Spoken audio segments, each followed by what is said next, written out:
Well, we're here in the Political Science Department for a nice little reception. Doesn't this look great? Just a little bit, but that's good. And look at the terrific baking that our wonderful staff has done. Oh my goodness. Is this a 40th anniversary celebration as well of the department? Yes, it is. Well, it looks that way. And I assume that we have not spiked this wonderful punch here We have not. the way we sometimes used to do in the past when that was still legal. But it would be.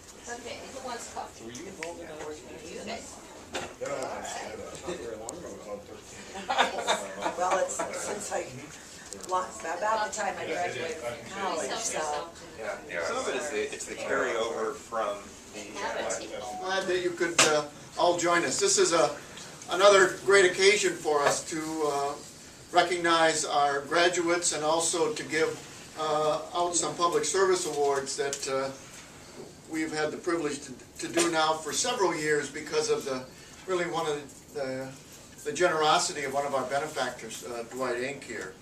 And so it's really my pleasure to welcome you and to really turn over the proceedings to Mac Shelley, who's our Director of Graduate Education here. Mac? Jim, thank you very much.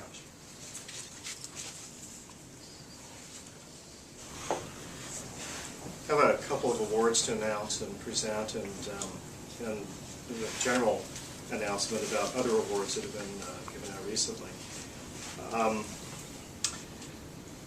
Phyllis Blood is the recipient of this year's Dwight Inc. Public Service Award. Phyllis, would you come up here?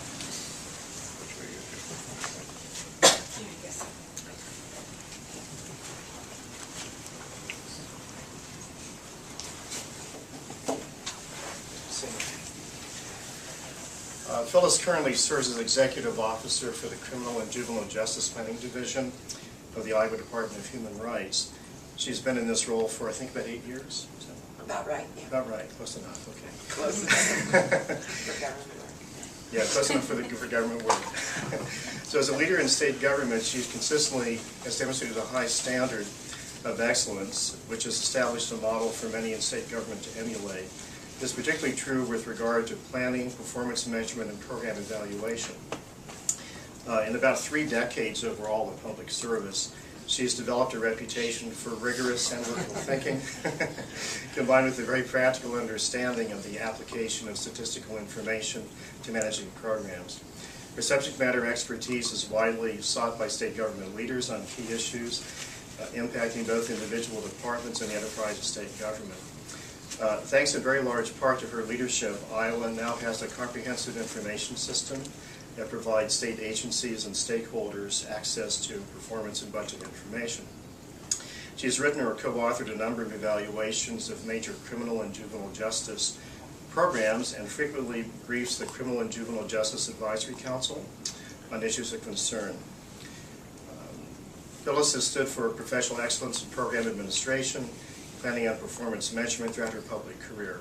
She demonstrates a highly developed blend of technical and personal skills that enable her to render complex information and make it easily understood and applicable to diverse disciplines and levels of staff. She's asked frequently to provide training, particularly in performance measurement, to those involved in planning state agencies, and has developed a well-deserved reputation as a dynamic and engaging trainer. We are very honored to present this well-deserved award to Phyllis Blood.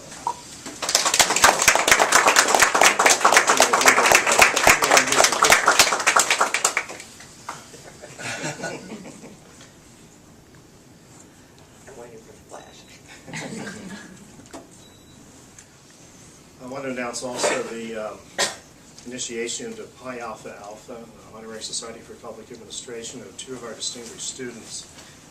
Ian Donovan.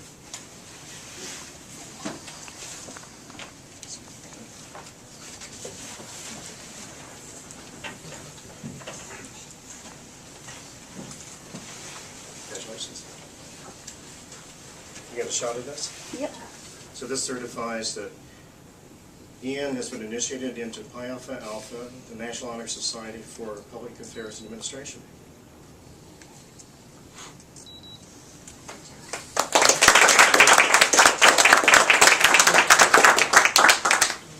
Roger Houston, who unfortunately can't be here. There were a number of other awards that were presented at a recent department luncheon earlier this month. For those in particular. The Donald E. Bowles Distinguished Graduate Student Award, which carries, by the way, a $500 scholarship applied to the student's tuition, was won by Rachel Doss. Would you like to be recognized?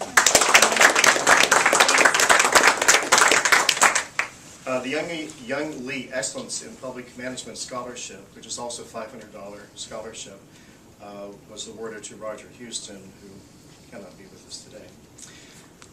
Sean Bachman was a recipient of the Dwight A. Graduate Student Award, which is $1,000, by the way. And I guess Sean's not with us. He's down at ICM? Okay. The Teaching Excellence Award is awarded to Rachel Doas. And congratulations. Any other awards, announcements, or anything else? Not that I'm aware of. Okay, well, please consume mass quantities of cake.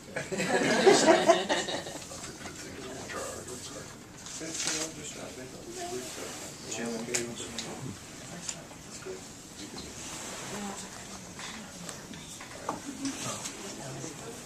Well, let's thank the staff for putting this together. Absolutely. It would be interesting, you were talking about which course you would require everyone to take. Everyone to take as an undergraduate student should be some sort of a logic course. And I took symbolic logic and you took regular logic. But, and of course, part of what appealed to me in symbolic logic was its relationship. It was a great deal like taking geometry. Because you had all your theorems and, all of that. But I really think that logical thinking is something that seems not to be rampant in society these days. So I'd even, think they should offer it in high school. A simplified version of logic. I just, and I was fortunate because when I went to Drake, they had just closed their theology department. I mean, they had, but they kept all of the professors. So we had, really great religion and philosophy and those kinds of classes available to us. I don't know if they still have them or not, but within the liberal arts, so it was just, I thought it was a great underpinning for moving into anything.